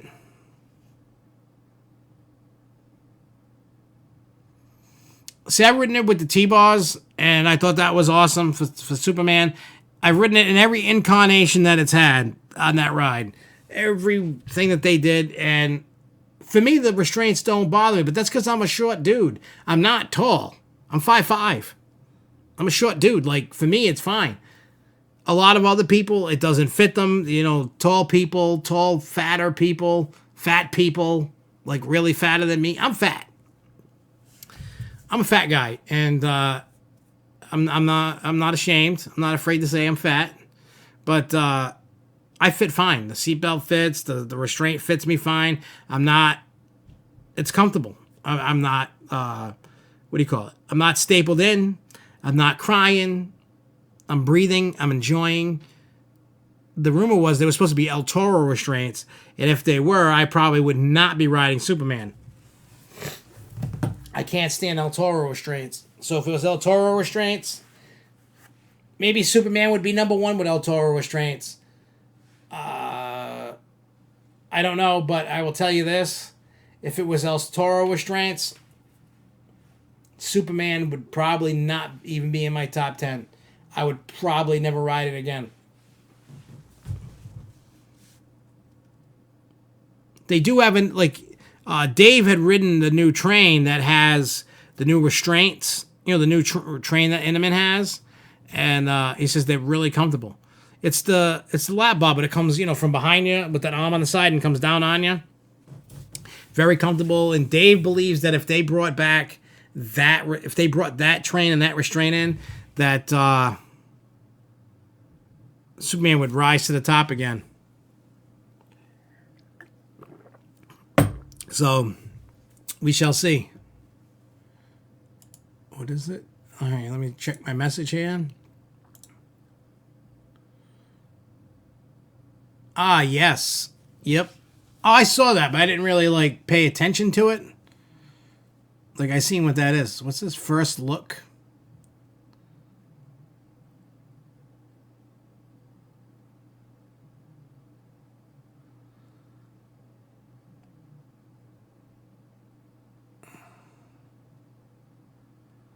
Oh, I also see the thing about the Texas, SeaWorld Texas thing.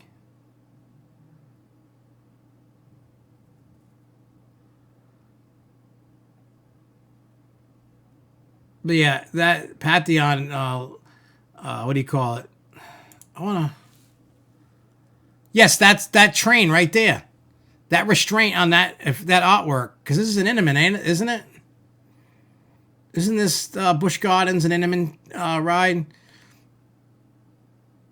That's the restraint right there. That if they put that on Superman, would be like an amazing thing that would happen.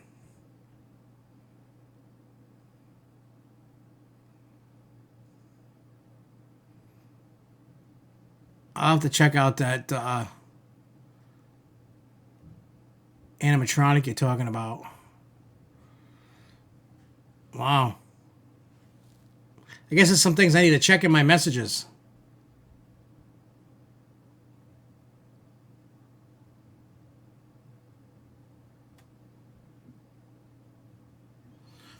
What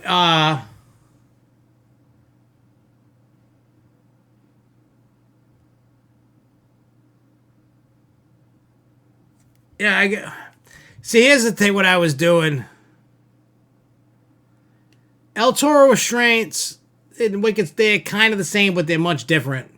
See, Wicked Cyclone's restraints are more comfortable. Like even when they staple me in on Wicked Cyclone, when they save my car row, because they every time they just push down, they don't try to staple me, and then before the train's locked, they go fat ass and row whatever. You gotta push down on them, because if not, fat ass is gonna fly out of the ride, and that would be me. So they'd be like, fat ass, and count 3, row 2. Staple that fat ass in so that way he doesn't fall out when you get sued. So please staple the fat ass right now. That's what they do to me. But even when I'm stapled, it doesn't hurt, and I don't cry. When El Toro does it, I want to cry on the inside and the outside, and I want to die. The El Toro restraints suck. I don't give a crap what anybody says. I like to just rip them off. I do. I can't stand El Toro restraints. They hurt the little fat boy inside me and on the outside of me. They just hurt. There's no need for a restraint to be that ridiculous. It just doesn't need to be that way. So, yeah. That is that. So, yeah. Oh, anyway, so the reason why I haven't checked any of my DMs today was I was crazy busy at work, and then, like, I had this crazy ass headache, and then I took like a million Motrins to get rid of it. And then after I did that, then I went to the gas station. Well, it's an Intamin prefab, but RMC actually built it for Intamin, for El Toro. So I cut the grass after I got rid of my headache. Then after I did that, I started decorating the house for Halloween a little bit. And then, yeah, that's what I've been doing. Decorating for Halloween. Work, Halloween, cutting grass. So that was my day. So I open it up, I'm like, oh, crap, there's DMs. So that's... I didn't even really look at my phone when I was doing it, so sorry, guys. I'll check them out more when I can't believe that, though. People... I mean, I do like your comment in the message, Jason. I'm not going to like throw you under the bus or anything, but I totally agree with what you're saying. So, but I agree with what you're saying. I also, again, the Six Flags, well, not but the, what do you call it? The SeaWorld announcement, it's supposed to be a special thing for them to do. And then you get all these assholes that are just ruining it for everybody else. You know what I'm saying? Like, why do you have to... We said this with the Six Flags announcements, and I'll say it every time people leak it. Let the park leak it. You are not cool when you leak it. Number one, you're not cool. Number two, once you leak it and you have your 5 minutes of fame, you're forgotten about. People share it and don't even recognize that you shared it. So why even bother? Let the park have their moment. If you want to tell a friend... Just private message them and go, hey, look what I found out. Cool. Like, let the parks have the moment. You know what I'm saying? Like, I make sure that I take pride that anybody that has access to anything SFNE Online does not post spoilers. We used to. Like, we talk about it privately. You know what I mean? Like, I'll feel out people if they want to know. If they don't want to know, I will not tell them what is coming. If they want to know, nowadays I don't even want to tell anybody. But like myself and AJ, when we find it out, we tell each other all the time anyway. We just don't put it on social media. We just keep it maybe in the forums or somewhere else. You know what I mean? We keep it where the enthusiasts go, not the general public.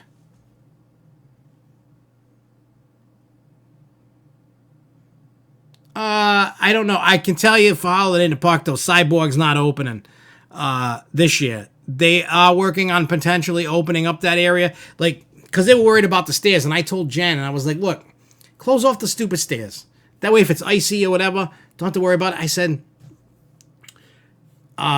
just use the pathway, decorate it for Christmas. You could run, I mean, they're not going to be able to run Superman, so don't ever think that they're going to run that. They can run Catwoman's whip. I mean, unless it gets below 25 or 30 or something like that, you know what I mean? Degrees. They should be able to run Supergirl.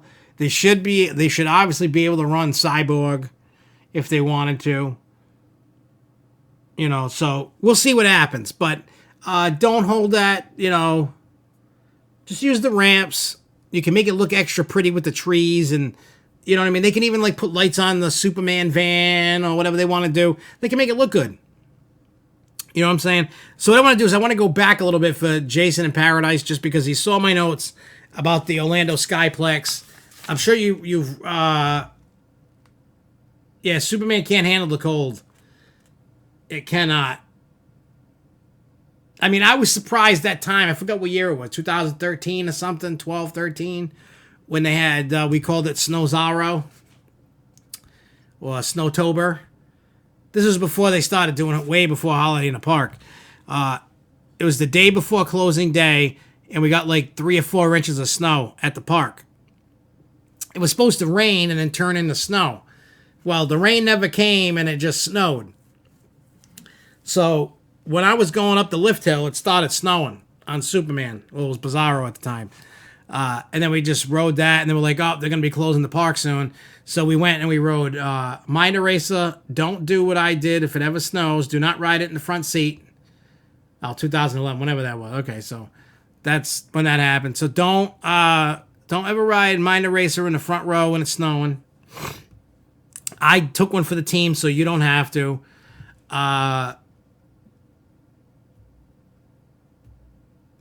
Yeah, it just, Intamins just cannot run in the cold.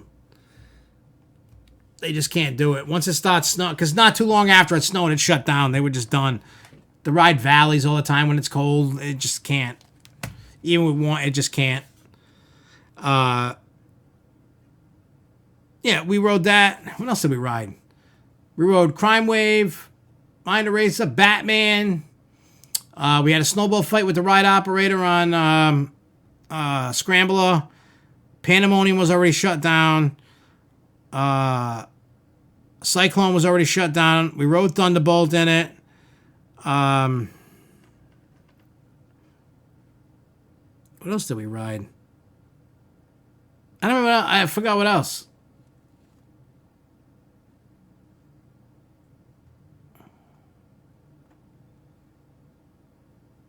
Well, the ride on Superman, that kind of hurt. It was like pellets hitting your face. Same thing with Mind Eraser.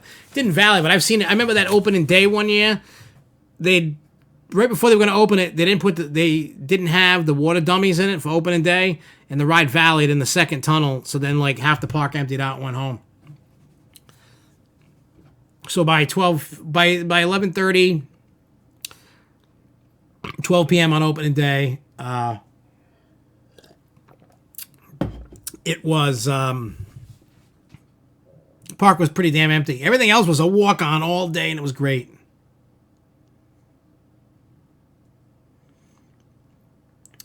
I don't know how RMC's running in the cold. I don't know how that affects the ride. And I mean, a lot of the time, I mean, the big rides, I know it sounds stupid, but the big rides should be down. So that way they have more time to refurbish the cars and do some repairs and stuff like that. Like, they need more time to work on, Wicked Cyclone. I mean, they got Batman. That's the bigger ride. What do you call it? Riddler's Revenge. They got Joker open. They got Crime Wave open. Harley Quinn in Freezing Cold is not fun either, but that's open. Kidsopolis is open. Looney Tunes is open. I think like Balloon Race, Scrambler. I don't know. I don't think Pandemonium's open. I don't remember if it was. I remember Flashback was. I mean, there's a lot of rides that are open, but do you really want to, I mean, realistic, do you really want to ride the rides in 20-degree weather? I mean, I don't really do. Oh, yeah, Thunderbolt was open. Yeah, like, do you really want to ride? I mean, don't get me wrong, I go ride some rides,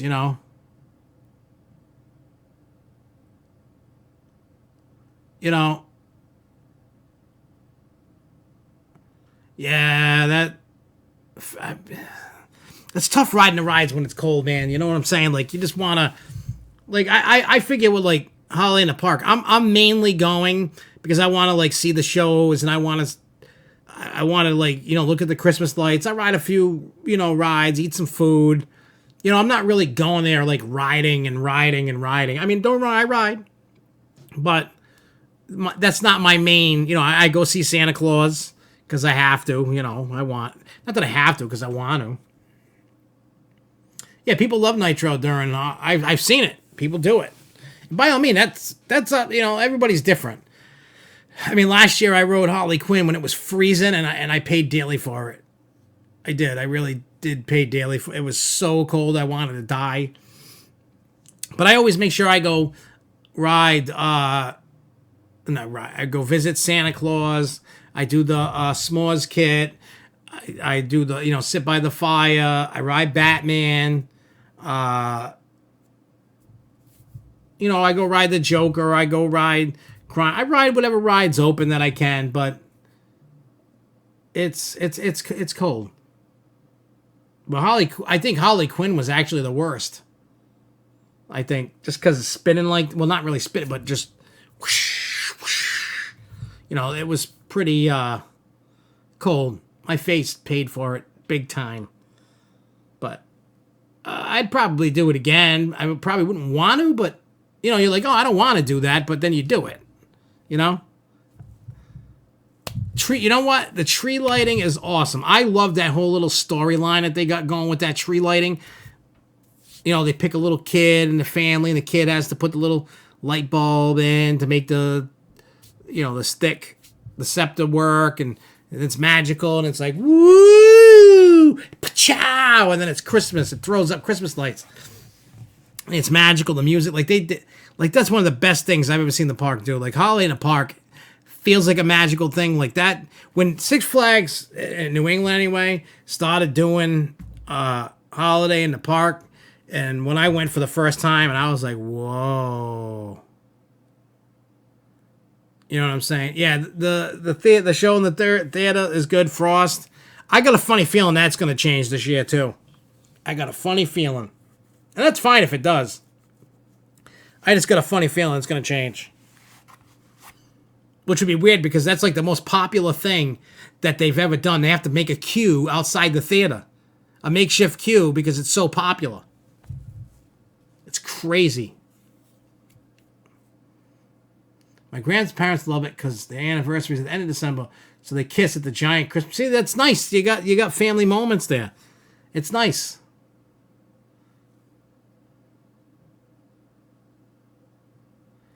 Yeah. I got a funny feeling that's going to happen again this year. I think it is. I think we're going to have a cold and snowy year for Christmas. I do. And yes, come on, man. You're a New England guy. Cold is normal. Dude, I can't stand the cold. If I could move to Florida, I would.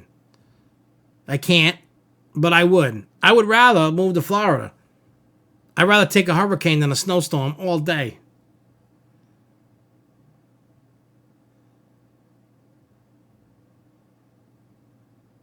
Your ride goals for Fright Fest to ride all the coasters except Skull Mountain, Dark Knight are because indoors.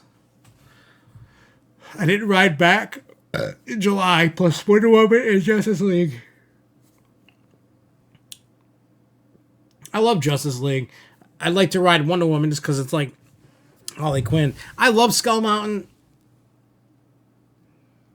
He's like, sorry, you're a Cali transplant. Dude, I'm just, like I said, I've lived in New England my whole life, and I used to love snow. I used to love it. This is how much I used to love it. I used to be boxer shorts, no t-shirt, a coat, socks, and winter boots, shoveling. That's what I used to, I used to shovel snow like that at home. I was like a teenager. I used to do it like that.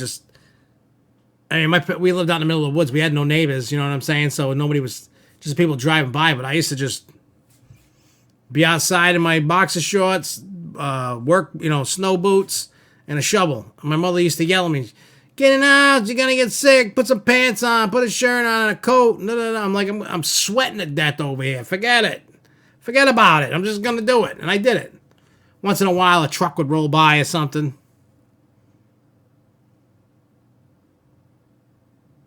What's RRR? What am I missing?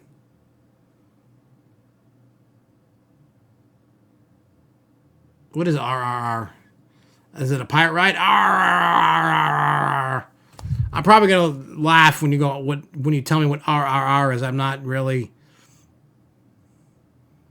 My brain's not catching it right now.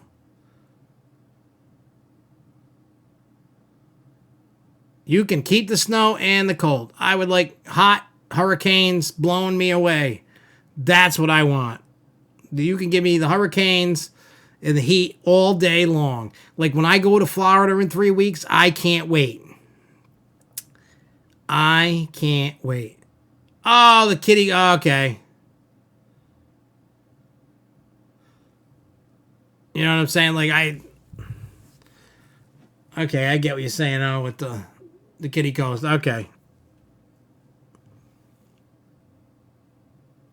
Yeah, it's basically Catwoman's whip. Oh, no, Roadrunner Express, right? You're talking about the one next to Skull Mountain? Yeah, Roadrunner Railway. Yeah, that one I get really stable, and that ride hurts. You're not missing anything. Not at all. Not at all. Trust me when I tell you.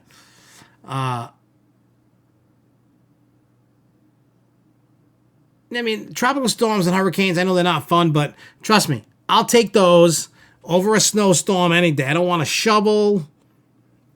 I don't want to deal with the snow. Plus, people don't know even people that lived in New England all their life still don't know how to drive in the snow. I should be like a professional driver. Like, I should be out, being like an Uber or something, because I'm just like, and I just I can drive anywhere.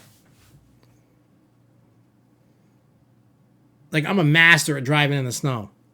There's times that I slide and stuff, but I try not to even drive in the snow. Next trip to the park is going to be not this weekend, next weekend. This weekend, Jessica's going away. They're having that bachelorette party for Danielle because she's getting married next month. So the girls are going out to play. And I got kid duty this weekend just because I'm going to be home. But I'm trying to hook up with Jimmy because we're gonna record a Hornapalooza podcast episode this weekend. Plus, I want to get into. I'm trying to work, and I haven't heard back from them yet. I'm gonna look right now, quick, to see what they say. They might tell me to eat crap.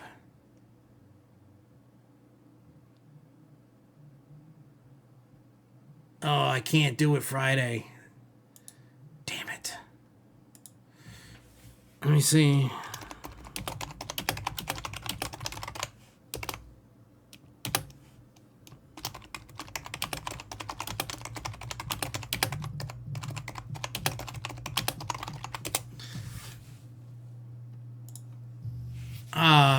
All right, so they was trying to see if I was there Friday, but I can't go Friday because Hornapalooza officially starts Friday.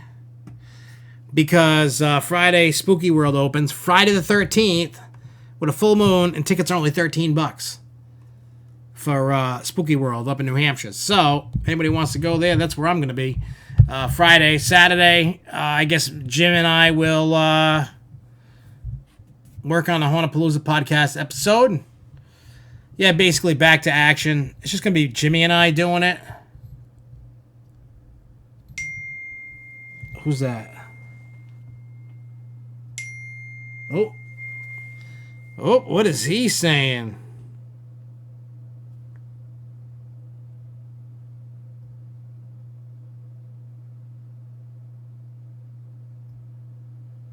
Oh, that's cool. I'll watch that after, Charles. That's awesome. It was cool. I felt bad like with Marcus because he came back here to New England when what do you call it? The parks closed during the week, and what do you call it? Like he was with his his family with his personal stuff, and then like he was trying to hit me up all day Saturday, but I was doing like stuff in the house, like hanging up more pictures down here, like in a pinball room and stuff, and then I was going through stuff in the basement. So my phone was on this desk, and I didn't hear it going off, so I was just all over the house. I left it there. So he went with his sister to Canopy Lake, and then Sunday he wanted to go to Six Flags with me, but we went to that what do you call it? That flea market thing where I almost bought a Ferris wheel, but I just didn't want to spend $11,000. I just wasn't feeling it. If it was like $2,000 or $3,000, I would have came home with it was a kiddie Ferris wheel, but I could have fit in it. You know, we could have got people on it. It was working. It was going round and round at the little flea market spot that they had.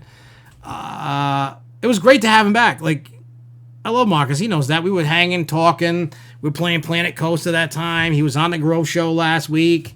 I know he was going through things. We had some talks and stuff.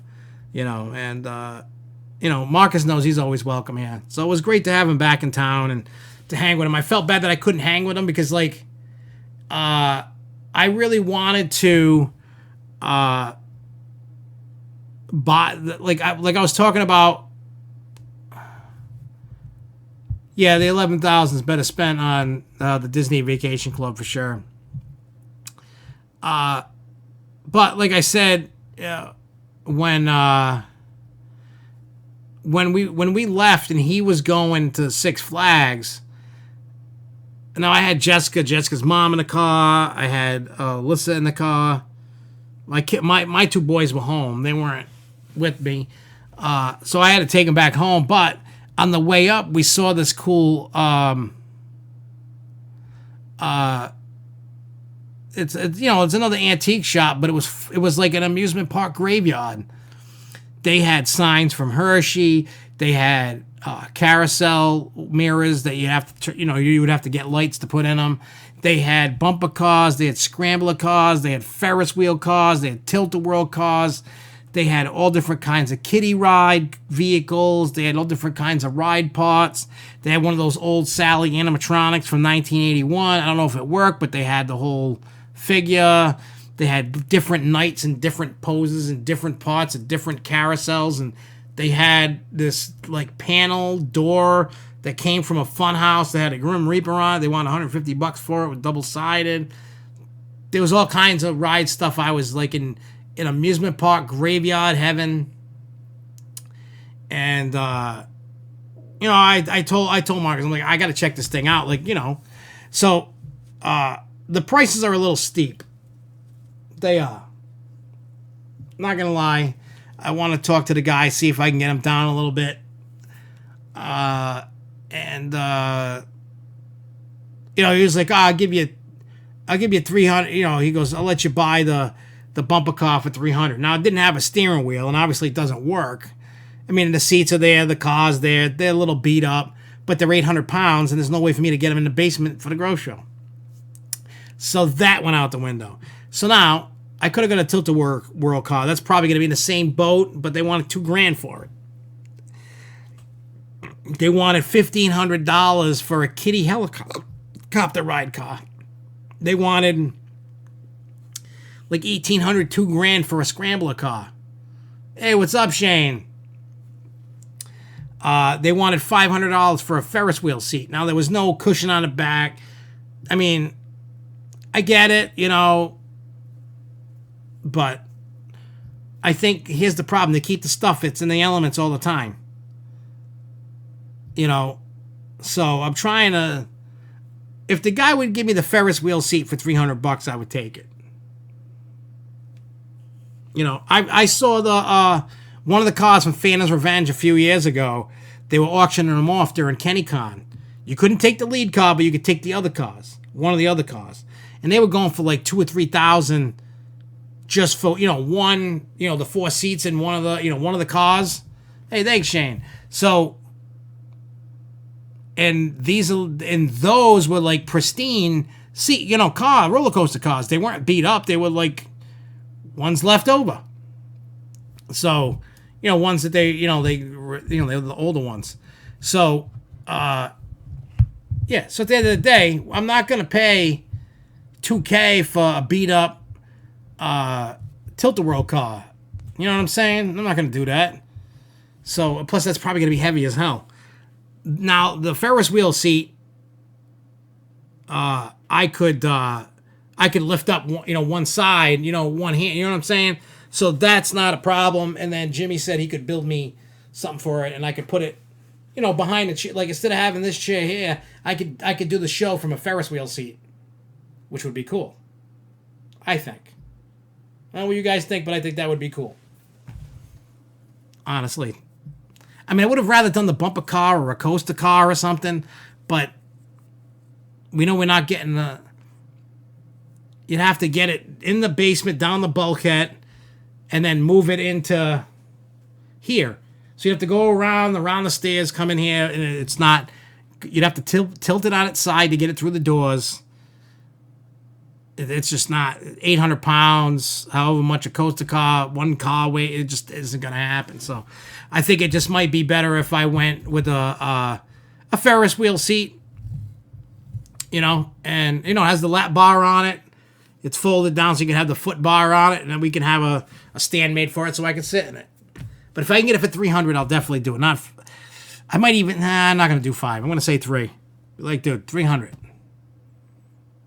I'm just going to go there and be like, look, I'm going to come with $300 cash and go, here you go, $300. I walk right out the door with it now. Now, if he goes, wants $500, I'll be like, $500 for 2 of them. That's how I'm going to negotiate. You want me to pay 5? I want 2. The Apocalypse trains are still sitting in. I wouldn't even want those for anything. I wouldn't want that. If I could fit it, I wouldn't want it. I wouldn't take. You couldn't give me that. I have a lot of bad memories with that ride and a lot of headaches. I'm all set with that, you know. I mean, think about this. The stuff at this place sits outside. Even that animatronic Sally thing. That Sally animatronic, the old lady. It sits outside all year long in all the elements. Like, you can't charge top dollar for sitting outside getting beat on. Like, if it was pristine, like totally redone, you know, like the Tilt-A-Whirl car for $2,000, maybe $1,500. You know what I mean? Like, I'm talking like pristine, refurbished, brand new, like look like it came out of the factory. Like, not falling apart, not a rust bucket, you know what I mean? Like, the paint's chipping off, they're rusty. Like, you got to do work to them. You know what I'm saying? Like, at least with the Ferris wheel car, it needs some fabric work done. Wouldn't cost a whole lot to refurbish and to make it a stand for me to sit in. So, I feel $300 is fair. It's probably going to cost me another 2 or 3, you know. I mean, I would love Enterprise cars, but those are going to be heavy too. I got to really think about getting them down a bulkhead and in here. That is the problem. Trying to get the ride vehicles in this basement is the problem. So that's where that comes into play, and it's just not going to work out right. So, all right. So before we get out of here, let's kind of recap a little bit. So Hauntapalooza, for those that I talk about all the time, that's the haunt stuff we do. That's going to kick off Friday at Spooky World in New Hampshire. So we're going to have updates. We'll have a review put up on that over there.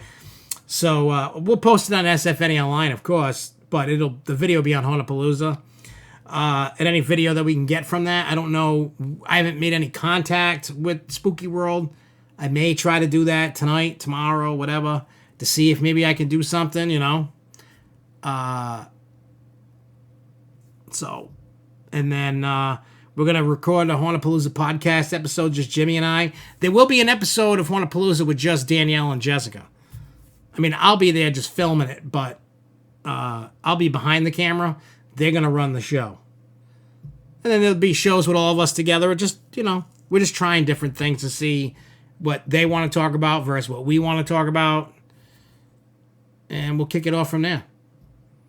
So, yeah, you'll see if you follow Hauntapalooza on any social medias and SFNEOnline, you will see photos and stuff from Spooky World. You will see videos start popping up about that. There's more videos that are going to be popping out this week that I'm going to be making. There will be no Planet Coaster tonight, but there will be Planet Coaster tomorrow night. I'm going to do 8 o'clock. So if you want to come hang out, do this all over again and play some Planet Coaster, you know, hang out. I'm going to start a brand new park. And when I start, the only thing that you guys are going to see when I start is the usual thing that I do.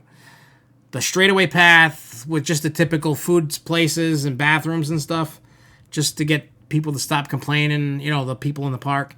And what I want to do is, from scratch, whoever's in there is helping me build the roller coasters. You're going to tell me what kind of inversions, what type of coaster, what type of anything it is, what kind of rides to add. That's what we're doing on that. Your input is needed to build this park up, and we'll make it crazy. So that's what we're going to do tomorrow night. And, yeah. Also, I made the video that's coming out on Saturday about our shareholders ruining theme parks. It's probably an unpopular opinion, and people may be like, why are you making a stupid video? I just had to do it.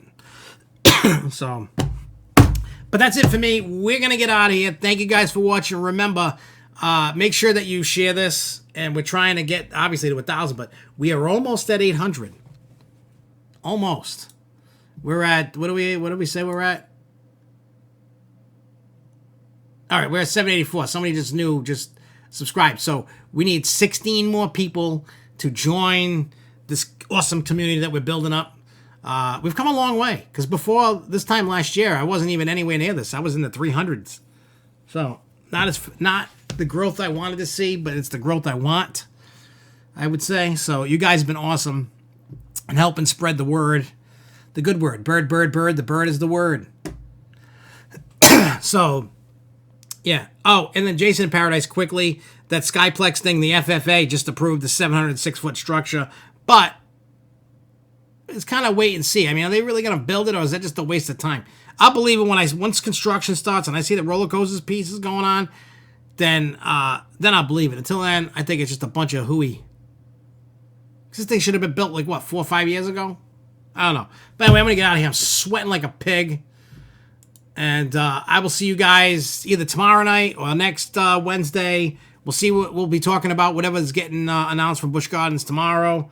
And we'll see. We'll see. But anyways, thanks again for watching. I will see you guys soon. Until next time, everybody, keep on coasting, y'all. Peace!